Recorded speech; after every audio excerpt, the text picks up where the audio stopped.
bit of a late start, a little bit of tech issue here.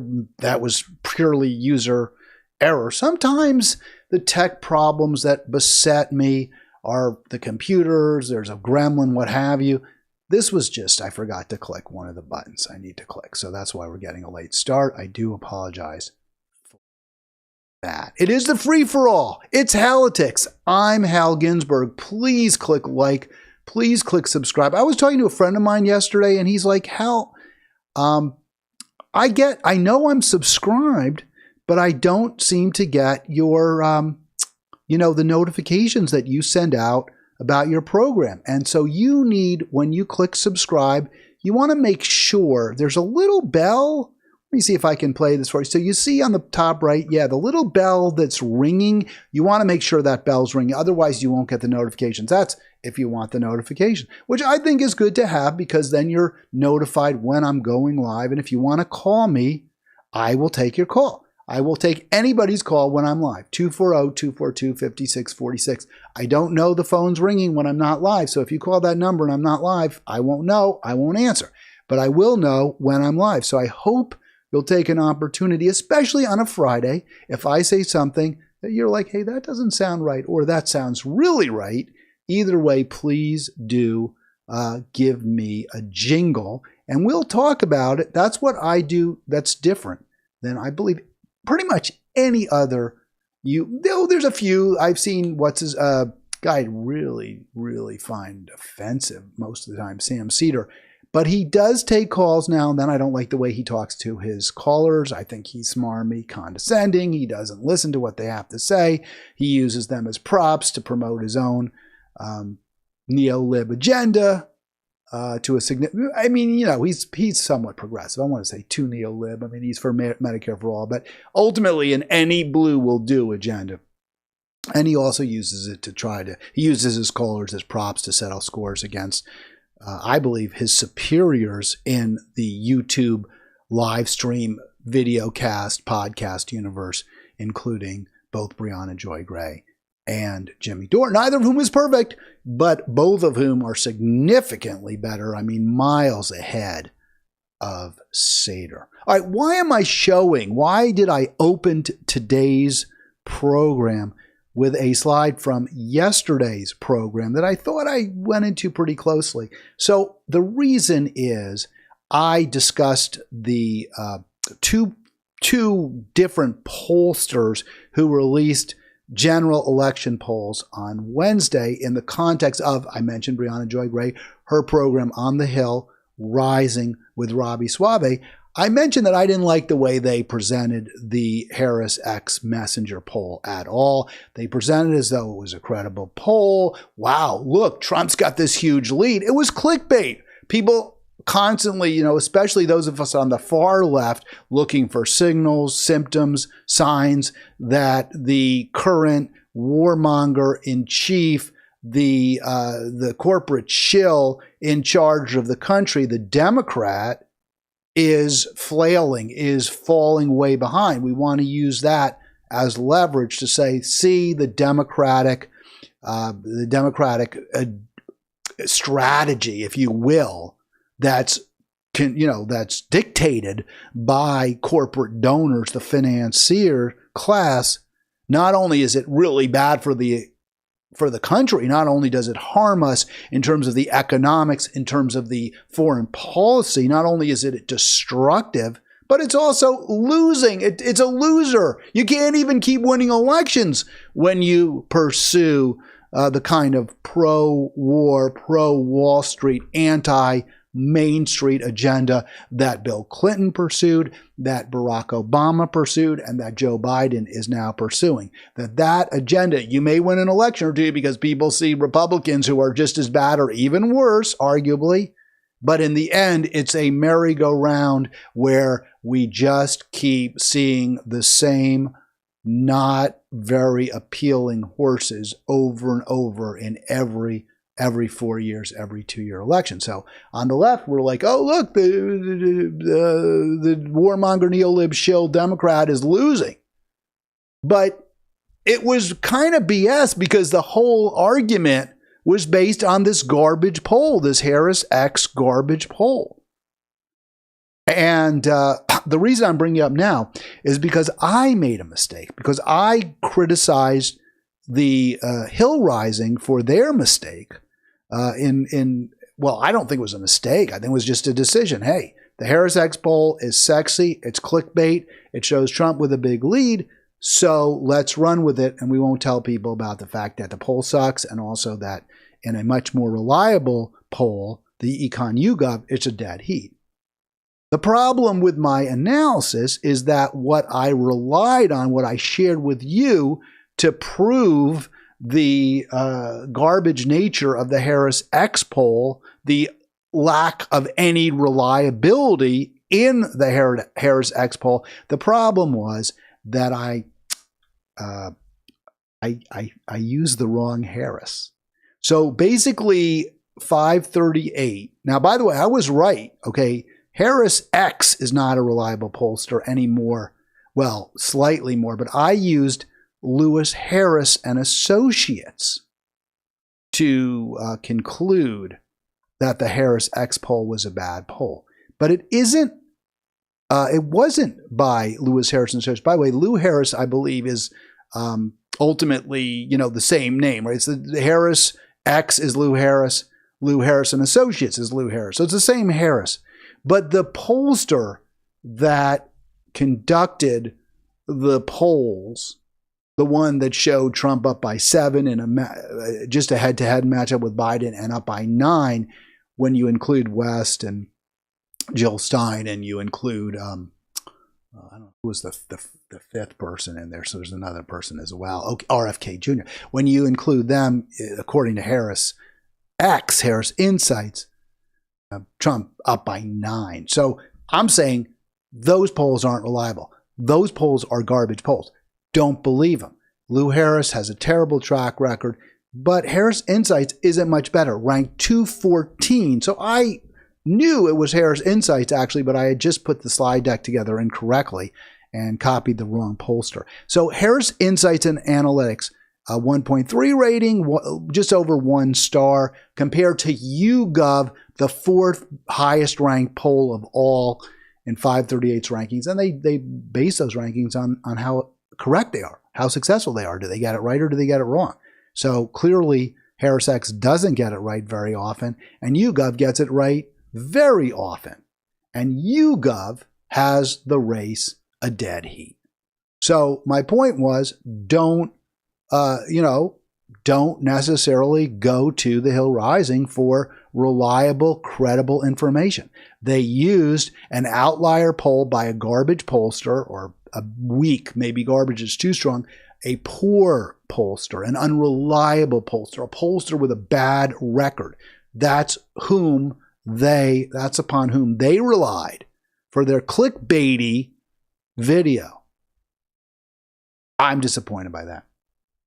Just to prove that it is in fact Harris X, I went back and this, by the way, this page is taken out. 538 doesn't have this anymore. I'm not really clear why, but I was able to find it. Harris Insights and Analytics, they're the pollster that show the big lead, also known as Harris X. Not reliable. Don't believe the poll. And worse, fine, who cares? So it's a bad poll. The problem is, you watch a video because they're telling you something that looks sexy, that looks wild. Wow, Trump with a big lead. Trump's killing Biden. No, the reliable polls say close. Dead heat. I have been following, and I've been talking for weeks now, months, about how awful, how atrocious Israel's response to the Hamas terrorist attack on October 7th has been. And I've said, is it genocide? It's close. Maybe it is. I'm not going to say it isn't. I've used the term genocide to describe it, or genocidal reprisals by Israel. 1%, perhaps more, of the population of Gaza now dead. Half the buildings, at least somewhat impacted. Water, food, supplies cut off at various times. Fuel cut off. Internet access, communications cut off, and South Africa brought a charge in the International Human Rights Court against Israel. Well, the first ruling has come down. It's not the final, and it's preliminary as far as I can understand, but it was handed down today. And I do want to play for you the video, because well, this isn't the video of the court. I considered that, of the actual judge. You'll see her in a second. You'll see her. But I went back and I watched the actual announcement. It was a little dry. She kept repeating the names of all the judges. It really wasn't, it wasn't very, you can entertain. You can go find it. I thought this France 24 report was pretty good. I thought it was pretty thorough. I thought it gave some good information. So let's go to France 34, and I'll interrupt it a few times with commentary. Now let's move on to Fernand Van Tetz, France 24's correspondent, who's currently in The Hague and watching, covering the proceedings this Friday. Fernand, remind us, so what exactly did the judges decide? So the most important thing they decided was not to impose a ceasefire. That is, of course, the provisional measure that has been spoken most about in the lead up to this decision. The big thing that everyone was wondering whether this court would call for it and hold to operate. I'm going to stop that. They did not. As she said, as Fernand Van Tetz said, they did not call for a ceasefire. And I think that's reprehensible. I think that the reason, I was thinking a lot about this, and there's some analysis which we may get to, but to me the big reason is because Israel would simply not have abided by that order. And the court would have lost some credibility, right? I mean, what's the good of a court if nobody listens to it or does what they say? But to me, they lost credibility because what Israel's doing is just wrong. It's just immoral. It's just evil. It's sinister. It's diabolical. Use whatever word it's atrocious. And so the court should have said, you got to stop. And if they don't stop, they don't stop. But the court should do what it can. But I think it was more concerned with issuing an order that would have been completely flouted. And for that reason, it did not do so. There's also a bit of an argument that there's precedent not to order a ceasefire, that in other similar situations, I think when it came to the Myanmar regime's persecution of the Rohingya people, the court did not order a ceasefire. And they should have. I mean, they were just killing Rohingyans. It was probably even in a way worse, because I don't think the Rohingya even had a real didn't even have like a military arm the way Hamas does. Myanmar just deciding that it was going to kill these Rohingyans. And I'm not so well versed on that. I know I talked about it back when I was on the air in Monterey, and I remember it being an awful human rights atrocity and genocidal. But I don't remember, I'm not fully conversed in the details. I wasn't then, I'm less so now. But my understanding is that the court has been reluctant to issue calls for a ceasefire, although it did call on Russia after it invaded Ukraine in 22 to ceasefire, and Russia ignored that. So maybe that was a precedent they also didn't want to revisit. What do you do when a country that you tell to stop killing people doesn't stop? And I think, to me, what Russia did bad, not nearly as bad as what Israel's doing. What Russia did, understandable to a degree, and provoked. What Israel did was respond to a criminal action, a terrorist act, by killing tens of thousands of people based on a collective guilt argument that holds no water. All right, here's let's see, we played a little bit of it. I don't want to go back to the same space. So I'll see if I can move forward just a little bit in that video, and we'll get to the discussion by Van Tetz. Measure that has been spoken most about in the lead up to this decision, the big thing that everyone was wondering whether this court would call for it. And halt to operations, as South Africa had asked for. Many international law experts thought that would be a stretch too far, but a temporary ceasefire, maybe. Now, that did not come back in these provisional measures. What we did hear from the judges, and they were pretty strong in the lead up, that this court had jurisdiction, that there is a valid case between these two countries, and that the cause of... And let me stop that. That's kind of big. Because Israel's been arguing, oh, this is ridiculous. This is all anti-Semitism. We're here. By the way, that was one of the responses from right-wingers in Israel. This is just purely anti-Semitism. And if it was any other country but the Jewish state, you wouldn't see these. Now, of course, that's just so completely, utterly absurd. None of this has anything to do with the fact that, the Israelis are Jewish. It's what they're doing. And whether they were Jewish or not, it would be, certainly arguably genocidal. And the court accepts that argument. All right, let's go back. Let's see if we can hear more from The Hague. Of irreparable harm to the Palestinian population, if they did not impose provisional measures right now, was very real, was plausible. And so they have granted provisional measures, the most important of which is, of course, the access to humanitarian aid to the Palestinian people. Actually, even Ehud Barak, the judge that was sent by Israel to join the bench, he also voted for this. So a more liberal Israeli was on the court. I think there were 15 judges. I may have that wrong. And Barak pretty much ruled in support of Israel, saying it's not genocidal, it's not this, it's not that.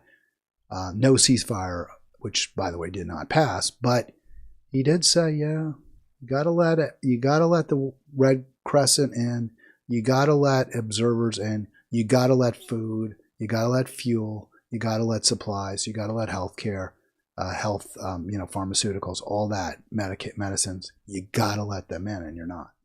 Pretty amazing. Even the Israeli on the court recognized that Israel was violating international law in that regard. Also an end and prosecution to incitement to genocide. Now, the court read out some statements from Israeli officials. Of course, that famous quote by the defense minister Gallant, calling the people of Palestine inhumane, that they were animals. And this is also something that Ehud Barak, the Israeli judge, also agreed on, that this should be punished. And of course, the Attorney General in Israel has said earlier this week that they are going to be punishing that kind of language. All right, I'm going to stop it there because remember, and I've talked about this, to prove genocide, you have to look at intent. What was the intent of the country? I mean, it's not just like collateral damage. You drop the big bomb and all these people died, unless you were intending, right? Or you knew you were acting with, flagrant disregard for human life, which, you could make that argument. I think you'd win for Nagasaki, for Dresden. The difference is there was intent to kill those people. But there wasn't intent really to destroy or kill every Japanese or to just, eliminate the nation of Japan. The same with Dresden. It wasn't like the Allies were determined. I mean, the British were really, really pissed off and they wanted to kill German civilians. It is true.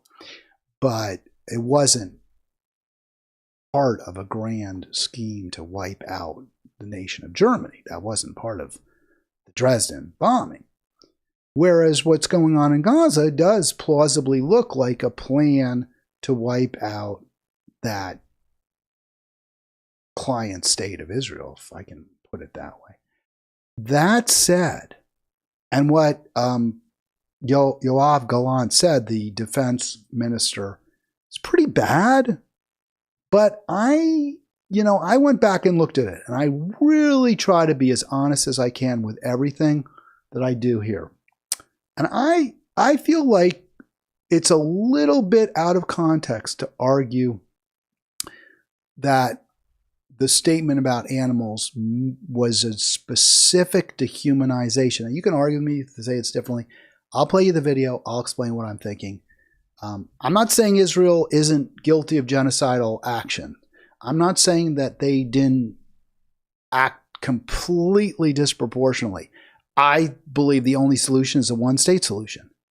But I am saying what Yoav Gallant said, bad, wrong, shouldn't have been said. I'm not going to state with some kind of confidence that this is good evidence of genocidal intent on his part. So let's go to this. And this is, by the way, let me just stop it. October 9th. So remember, 2 days after the attack by the terrorists. And let me see if I can can't really quite see it, but I want to make sure you can see at the top here. Because even though this is they have that kind of the black bars on either side, there is dialogue here. Maybe I should pull the whole slide deck, just the slide deck. Maybe this is better. So what Gallant says, and you can see it right there, we are fighting human animals. And he's going to be talking in Hebrew, so it's a little, well, I don't speak Hebrew, but they do give the translation. Remember, this is on October 9th. We're imposing a complete siege on the city of Gaza. מטילים מצור מוחלט על העיר עזה. אין חשמל, אין מזון, אין מים, אין דלק. הכל סגור. Clearly vengeful. Clearly, I mean, to say no is awful. There's clearly an intent to kill people, to starve them. No question. But remember, this is 2 days after the terrorist attack, which where over 1,000 Israelis that have, well documented were killed, were murdered. And there's a lot of anger. Just like the Brits were really mad at Germany for what it did to them in during the war. Well, Israel's really pissed off at Hamas and at the Palestinians. I think it should be more look in a mirror, but at that moment, there's a lot of anger. So he says we are fighting human animals. To me, that argument, Israel has said this, he's saying he's talking about Hamas. He's not talking about all Palestinians. He's specifically referring to Hamas when he talks about fighting human animals. And I think that's plausible. If you're gonna convict someone of the crime, or convict a country, a nation, of the crime of genocide, where intent is integral to proving it, that their intention is to wipe out an entire people, and and evidence of that intent, which I think is evidence, is that those people are dehumanized the way the Nazis dehumanized the Jews. That to me is strong evidence, right? I think the Hutus and the Tutsis, when the Hutus slaughtered Tutsis, they dehumanized the Tutsis. So you don't talk about these people like they're people. You talk about them like they're animals. But in this context, when Israel says Gallant is talking about Hamas, he's talking about the terrorists who killed, over 1,000 Israelis. I know some of them were soldiers. It wasn't just civilians. I know that the claims that they were rapes, that they use rape as a weapon, have not been documented and appear to be either vastly overstated or simply false. I get all of that, but still, in that moment, I can't say that Yoav Gallant wasn't specifically referring to the perpetrators of October 7th. And I have another video, and I showed part of this, or I showed this kind of edited before, but I really believe we need to be able to have some empathy and some understanding of people, even people we disagree vehemently with. So I really, really disagree with Israel. I really disagree with Yoav Gallant. I think war crimes may well be fair to assess against Israel. And I think genocide is a legitimate charge under the circumstances. But this is what was happening at that moment. And this is what Israel was seeing. This is one of the victims. It's really gruesome, but I think we have to understand what Israel was thinking in the moment, not to justify, not to say it's okay. This is Shani Lauk. She was one of the music festival goers, rave goers. She was grabbed. She was taken. I believe she's dead in this picture. It's not absolutely clear. But here she is being transported by truck. And there's the wrong. I'm sorry. Excuse that.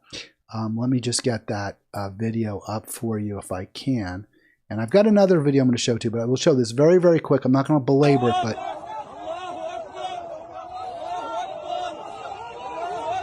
but you can see it's really awful. I mean, he's got his leg over her. She's mostly unclothed. Now, those are not because of the terrorists. It's not because of Hamas. That's how she was dressed that day. So they didn't disrobe her. But still, it's very, very hard to see that. It's painful. It's not defensible, really. And in that context, the anger that was felt by Israel, the lashing out, I get. I'm not saying that their response was okay. I'm not saying they didn't largely bring this on themselves, but Shani Lauk didn't. She was an innocent victim. And, you know, I'm not going to say that calling Hamas animals 2 days after this occurred, to me, doesn't prove genocide. Is it genocidal? Some of what Israel's doing is terrible, but again, and yes, clearly meets the definition. I know we have some different, the definition used by the court may not be what many of us think about when we first think about genocide, however. But yeah, it meets it meets it. So that man, you saw him. He was his statement about we're fighting human animals was interpreted as evidence by the court itself of genocidal intent. Understood, and he responded by saying, "Well, I don't need to be lectured by you. You know, I don't need the court doesn't need to tell me what I did or didn't do wrong." And you know, that's what courts do. I mean, courts do lecture, right? I mean, that's part of the reason we have them. And they're saying to Israel, you got to cut it out. You got to stop all this killing. You got to stop your genocidal activities. But no, we're not going to call for a ceasefire. I think they were wrong. I think they should have called for a ceasefire. I saw the candidate for whom I'm planning to vote in November yesterday. I went to see her speak. I spoke to her myself. I'm impressed with Jill Stein. I have never met her in person. I shook her hand. I'm reaching out. I did reach out to try to get her on Halitics, and that may happen. Her staffer was very responsive. I don't know if that'll ever come to fruition. They'll look at my subscriber base and maybe say it's not worth it. I don't know. I'm going to do my best. It would certainly help the subscriber base, I believe, if she came on Halitics, and I'm going to try to get her on. What she had to say about the Israeli attack, the occupation of Palestine, what goes a long way for me. It's a big, big reason that I support her for president. I did talk yesterday a little bit about whether Joe Biden, if he really did revisit LNG exports based on the destruction of our environment, if he did revisit that and insist that any further or additional construction had to be, looked through, had to be approved through a lens of, or based, considered through a lens of the impact on the environment, that might justify voting for him. It didn't mean I was going to vote for him. But Max Blumenthal, who did, by the way, host it, and I don't have this clip, but he pointed out, as I did yesterday, that we're talking about one project, one enormous project that is being reconsidered, not even pulled off the table. And it doesn't mean all those other projects weren't approved. That were approved will see their approval rescinded. That's not going to happen. Joe Biden is no friend of the environment. Now, I'm hoped to be proven wrong, but when nonprofits start telling me about how they've had this great impact on Joe Biden, and therefore we should give them money, I'm a little skeptical, right? They're trying to persuade me to believe something because they believe it's in their best interest, their individual interest, if I believe them. I'm not necessarily going to believe them. Let's look at some of the other candidates, right? So I know Breonna Joy Gray and the Breaking Points team there, not the team. Not the team, because Breaking Points is Sagar and Crystal. But Crystal and Kyle, who were married by this woman, let me see if I can show you her. Marianne Williamson actually, I guess she's friends with them. She married them.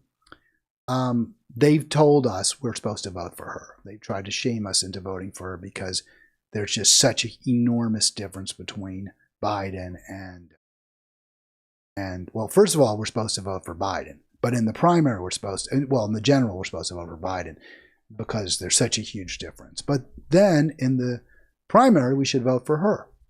In the Democratic primary, I'm not going to vote in the Democratic primary, but let's listen to Marianne Williamson on War and Peace, and you see if you find this to be a reason to vote for it. This is from her website. It is current. It is current information from her website. Now, right now, there's war going on in Gaza, and the United States, with our military support, is supporting Israel in its military action. I do not agree with that. I do not see where Israel's war on Gaza is in any way solving the problem. For any tunnel that they destroy, for any Hamas person that they are able to kill, it is my belief that they are only creating 10 more. They are only creating more hatred. There never was a military solution to the problems between the Israelis and the Palestinians. All right, I'm going to stop it right there.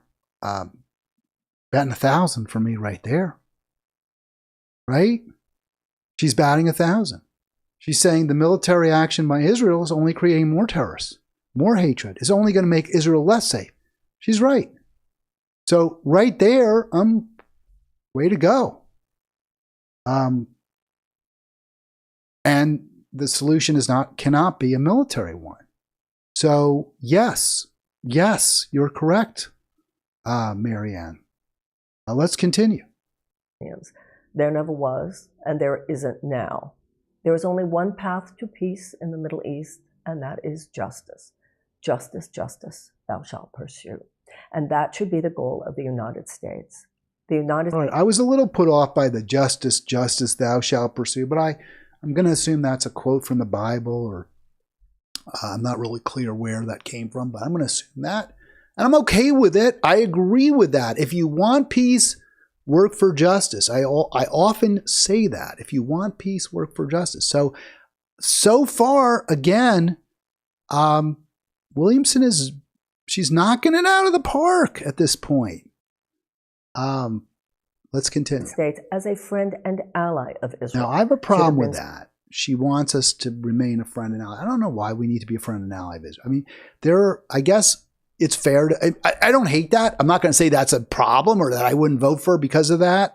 I'm not going to vote for her, but that wouldn't be the reason. We'll get to why I have a real problem with Marianne Williamson. So far, though, she's doing very, very well. And yeah, you want us to be a friend of ally of Israel? Okay, maybe we should be. But not the way she is now, not the way Israel acts now, not given the activities of Israel now. Now we should be just the opposite of a friend and ally. We should be saying, well, as a friend, we should be saying, you can't do this anymore. Stop it. And we're not going to help you do it. We're not going to be an ally. We're not going to provide you with any support.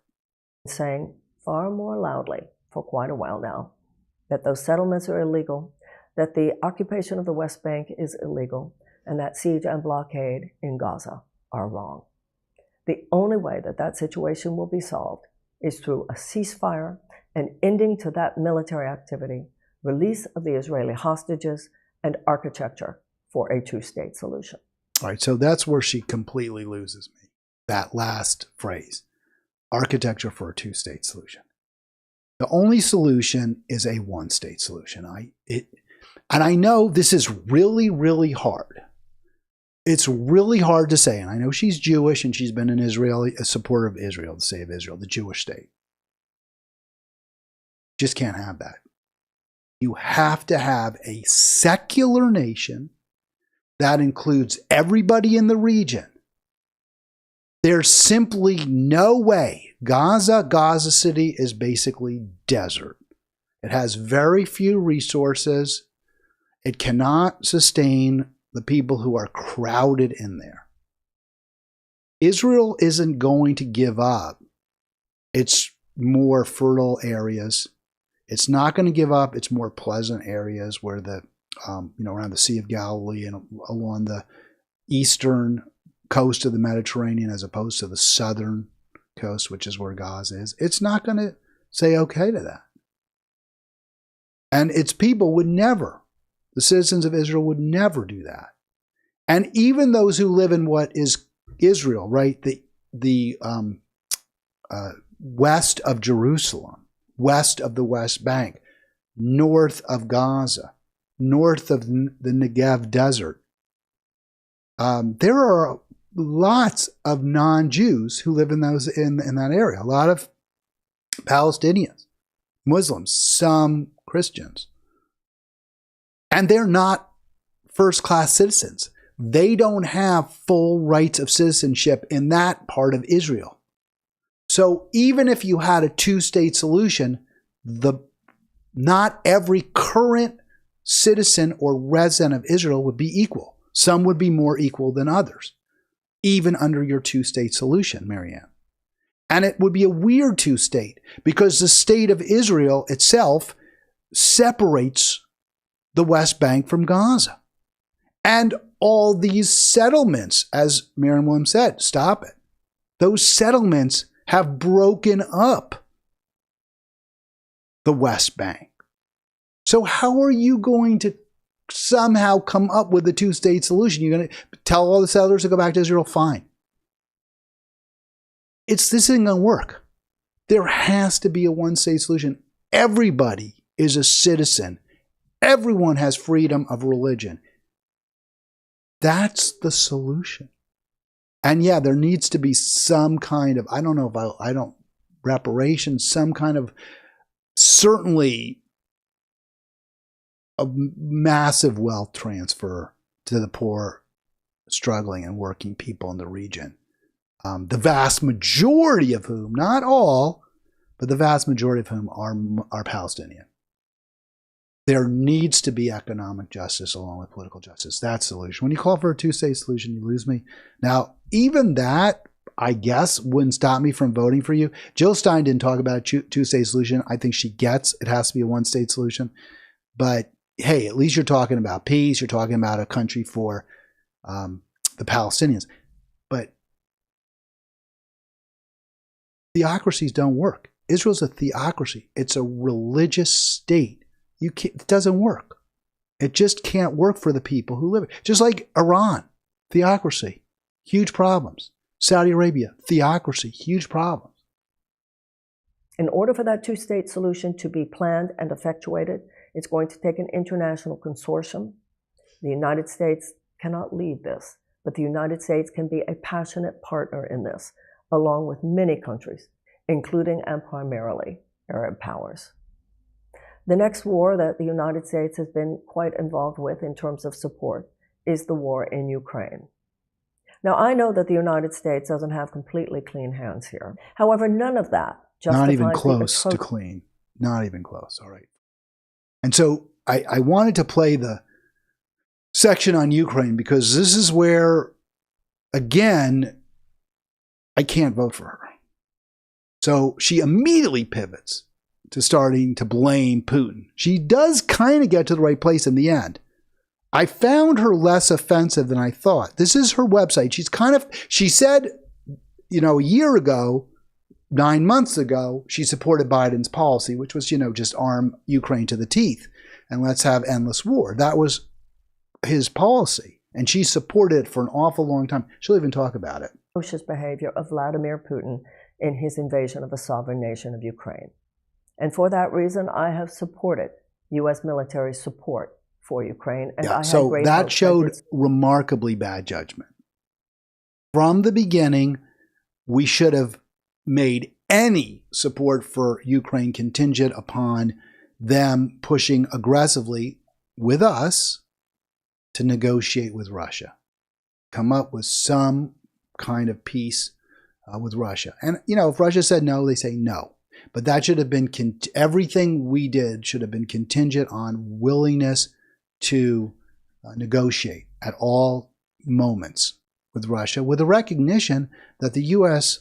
government has very, very unclean hands, that NATO has very, very unclean hands, and that for those reasons, it was, among many others, we just don't want to see people killed and more dead and dying and the land completely laid waste. For those reasons, we had an absolute moral obligation to push for peace. Obviously, Marianne Wilson didn't get that. And to me, that's an enormous black mark against her candidacy. So many of us for the counteroffensive waged over the last several months. That counteroffensive, however, has not been successful at routing out the Russians. And at this point, there's a stalemate there. It's a war. So she got it wrong. She supported that offensive that just led to tens of thousands more dead, hundreds of thousands more casualties, a lot more destruction, and billions of dollars wasted. She supported all of that. Doesn't that mean she shouldn't be president? Said often, the only solution there would be a negotiated settlement. And yet at the same time, I hope that it could be a negotiated settlement in which there still is a Ukraine to negotiate. Recently, there is definite evidence that Vladimir Putin has said that he is willing to sit down and talk. He doesn't want to give up any of the territory that he has taken. That is true. And I know that that is absolutely unacceptable to the Ukrainians. But it has become my belief that this is the best deal they'll be able to get. And the longer this thing goes on, the situation could be worse for the Ukrainians rather than... All right, well, that is true. So she got that part right. And I said, she gets to the right place. And to a degree, I'm less offended by her than I thought I'd be. But still, she got Ukraine so wrong. And she's wrong, even though she's sort of in the right place now. And she got this idea of a two-state solution. She gets that wrong. These are very, very significant black marks against her candidacy. And honestly, I'm sure I'm slightly biased. I am biased by who she is. She's a new age huckster. I don't want to say she's a kook. I mean, she's a snake oil salesperson. I mean, that's it. She seems like she has a good heart. I'm not saying she hasn't been on the right place. She doesn't look to, her record suggests she isn't as much of a greed based. Like she seems to maybe really believe in her con and believe it's really good for people. But in the end, all this hooey woo-woo stuff, it's a con.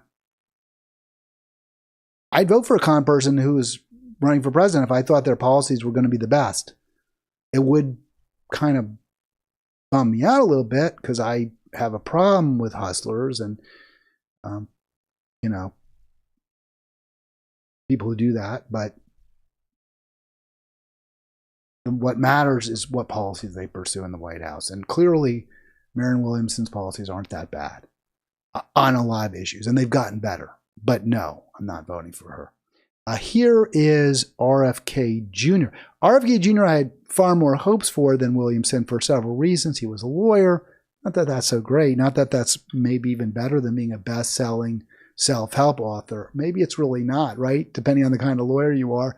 But he was an environmental lawyer. He had real legitimate, record as being on the side of the environment. And the biggest crisis we face, one of the two biggest, is the climate holocaust, and he's been fighting it. So, yeah, maybe, yeah, except no. So here's where RFK Jr., I really never played this. Here he's on with our friend Crystal Ball, and Sagar just sort of there to add support to Crystal. She conducts the interview. It'll be brief, but what he said was so wrong. I think he has to be, for this reason, and there are others, completely crossed off as anyone you might even consider voting for. So let's turn to a little bit of policy, and specifically the topic of Israel, obviously very much in the news right now. So President Biden's administration, they have said that they have no red lines for the state of Israel and their conduct in this war. Do you have any red lines for Israel? Well, he's so uncomfortable by this question. Oh, red lines? You mean I might have to tell Israel not to do something, or I'd have to hold Israel accountable if they killed 25,000 people or something? He's really uncomfortable with that question. But he doesn't want to just say, oh, no, they can do whatever they want, which is, by the way, what Trump said, which is, by the way, what Nikki Haley said. The red lines are that you don't deliberately, you do everything you can, which I think Israel is doing right now, to avoid civilian casualties. But, there's collateral damage in every war. Oh, it's They're too bad. Fighting an implacable enemy. People die. Right? That's his position. It's just too bad. People die. You drop 2,000-pound bombs. You drop 2,500-pound bombs. You blow up hospitals. You keep supplies in trucks at the border for days. Yeah, well, it's collateral damage, I guess. I don't think there's any country in the world that would go as far as Israel has gone to not invade Gaza. Talking points. And I guess when he said this, they hadn't yet launched their invasion. The reason they didn't invade at first, I think, was they were concerned about casualties on their own. But ultimately, there was a lot of pressure to go in because they weren't negotiating with Hamas. They weren't trying to get the terrorists out by peaceful means. Obviously, bombs were not peaceful. They weren't going to employ any kind of peaceful means or any kind of criminal kind of case, right? Criminal investigation with the UN involved or some kind of international police authorities involved. They weren't going to do that. So finally, the pressure was, well, you got to go in and try to get the hostages out, which has failed miserably. I mean, Israel was being bombed by Hamas. Took over Gaza. Israel walked out of Gaza. There's no occupation of Gaza. Israel. All right, so he says there's no occupation of Gaza. And obviously Israel has not taken steps to minimize civilian casualties, done just the opposite.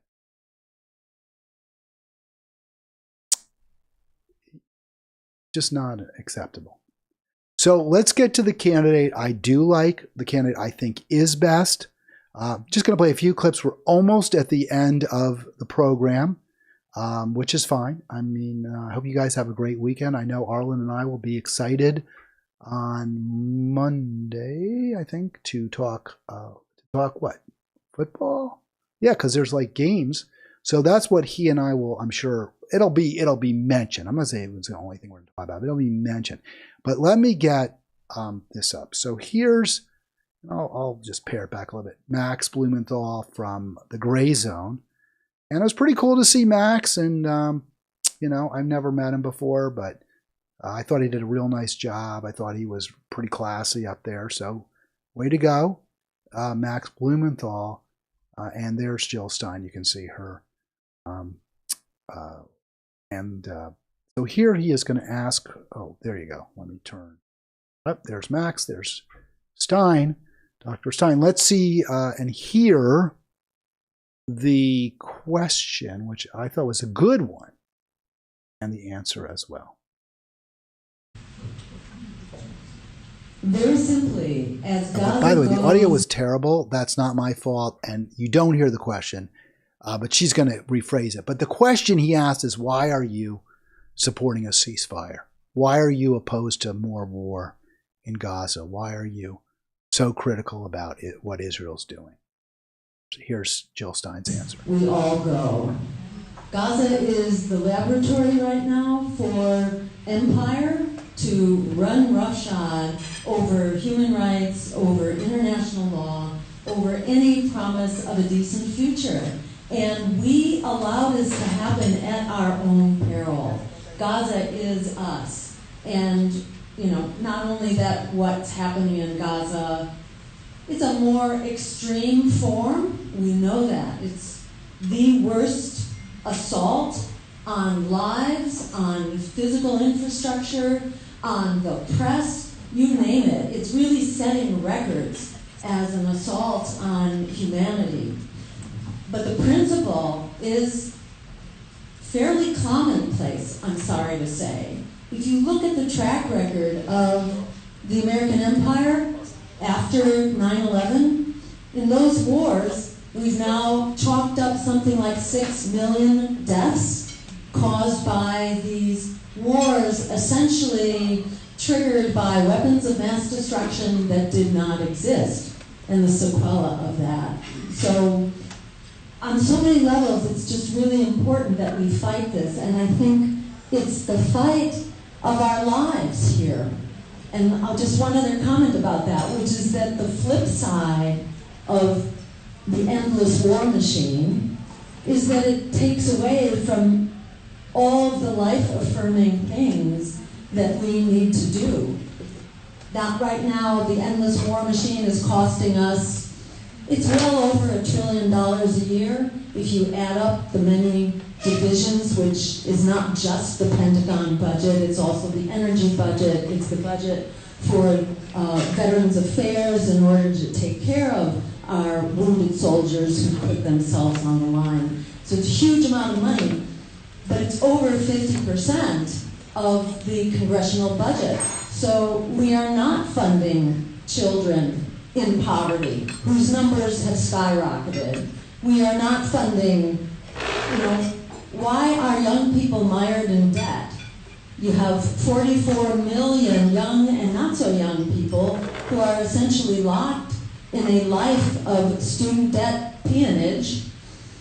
That doesn't need to be the case. We could bail out students, provide higher education for free as a human right.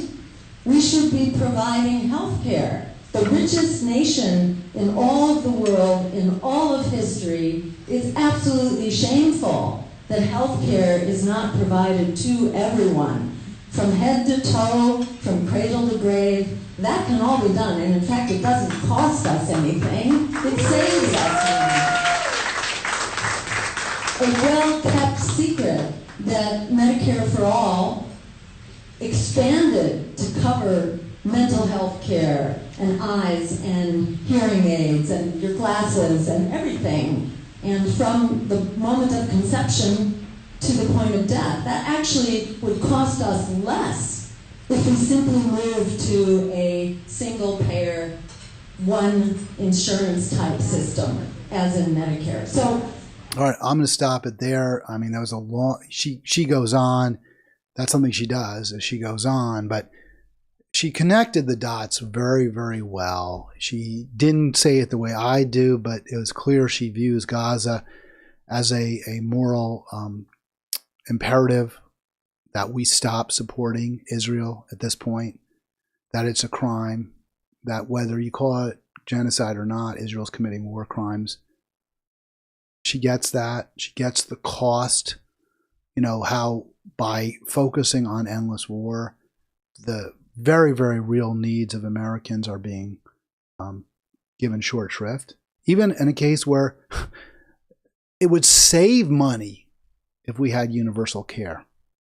So in all those ways, Jill Stein really does get it. All right, I am going to call it a program today. I'm going to call it a week. I have a little more to discuss with respect to the Jill Stein interview and some of her comments, and I also want to tie them to issues of identity and identity politics. I'm critical of what I can call identity politics, which is generally groups, identity groups, whether based on race, gender, ethnicity, sexuality, that are demanding some kind of treatment for themselves that's unique, not general benefits for all. I have problems with that often. And Jill Stein and I will discuss that briefly. More she'll discuss than I will, which you don't need to hear me.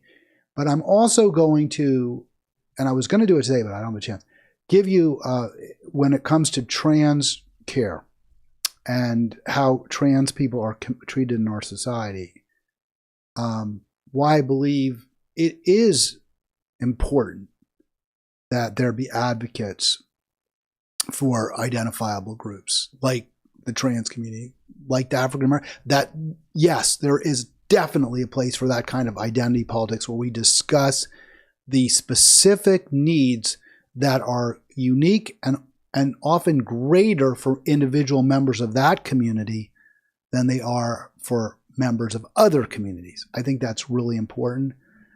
But I also believe that there's an onus on those who speak for disaffected communities, disenfranchised communities, to call for, as Dr. King did, justice for all. Yes, my community needs help and it's not getting it. My community is being treated poorly. It is looked down upon. It is worse off. It is disadvantaged relative to other groups. And part of that reasoning, or the reason for that, is discrimination, bias, prejudice, racism, sexism, homophobia, trans. That's fine. I mean, it's not fine, it's not okay, but there's absolutely a place for that in our political system. There should be. But if you're going to be demanding that your group get treated better, you talk about the problems at your group, if you want to win, I think you need to also be speaking, as Dr. King did, about the greater good, about society as a whole. Sometimes people do that, and other times they don't. We'll discuss that, I promise, next week. Enjoy your weekend. Take a break if you haven't. I hope you get a break. I'm going to take a nice break this next couple days, and I'll be back on Monday with Arlen.